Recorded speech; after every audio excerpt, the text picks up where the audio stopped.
വിശുദ്ധ കുരിശിൻ്റെ അടയാളത്താൽ ഞങ്ങളുടെ ശത്രുക്കളിൽ നിന്ന് ഞങ്ങളെ രക്ഷിക്കണമേ. ഞങ്ങളുടെ തമ്പുരാനെ, പിതാവിൻ്റെയും പുത്രൻ്റെയും പരിശുദ്ധാത്മാവിൻ്റെയും നാമത്തിൽ ആമേൻ.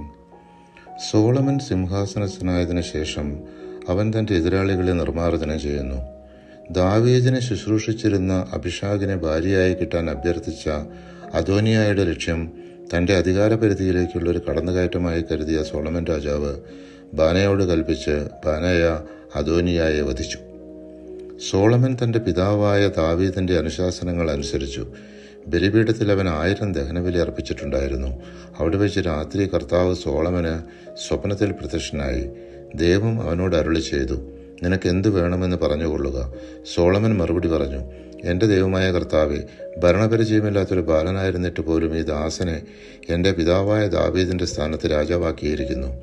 അങ്ങ് തിരഞ്ഞെടുത്തതും സംഖ്യാതീതവുമായ ഒരു മഹാജനത്തിൻ്റെ നടുവിലാണ് അങ്ങയുടെ ദാസൻ. ഈ മഹാജനത്തെ ഭരിക്കാൻ ആർക്ക് കഴിയും? ആകയാൽ നന്മയും തിന്മയും വിവേചിച്ചറിഞ്ഞ് അങ്ങയുടെ ജനത്തെ ഭരിക്കാൻ പോരുന്ന വിവേകം ഈ ദാസന് നൽകിയാലും. 1 രാജാക്കന്മാർ 3-ാം അധ്യായം 7 മുതൽ 9 വരെയുള്ള തിരുവചനങ്ങൾ. കർത്താവ് അരുളി ചെയ്തു, നിന്റെ അപേക്ഷ ഞാൻ സ്വീകരിച്ചിരിക്കുന്നു. ജ്ഞാനവും വിവേകവും ഞാൻ നിനക്ക് തരുന്നു. ഇക്കാര്യത്തിൽ നിനക്ക് തുല്യനായി ആരും ഉണ്ടായിട്ടില്ല, ഇനി ഉണ്ടാവുകയുമില്ല. മാത്രമല്ല, നീ ചോദിക്കാത്തവ കൂടി ഞാൻ നിനക്ക് തരുന്നു. നിന്റെ ജീവിതകാലം മുഴുവൻ സമ്പത്തും മഹത്വവും മറ്റൊരു രാജാവിനുമില്ലാത്ത വിധം നിനക്കുണ്ടായിരിക്കും. 1 രാജാവ് 3-ാം അധ്യായം 12-13 തിരുവചനങ്ങൾ.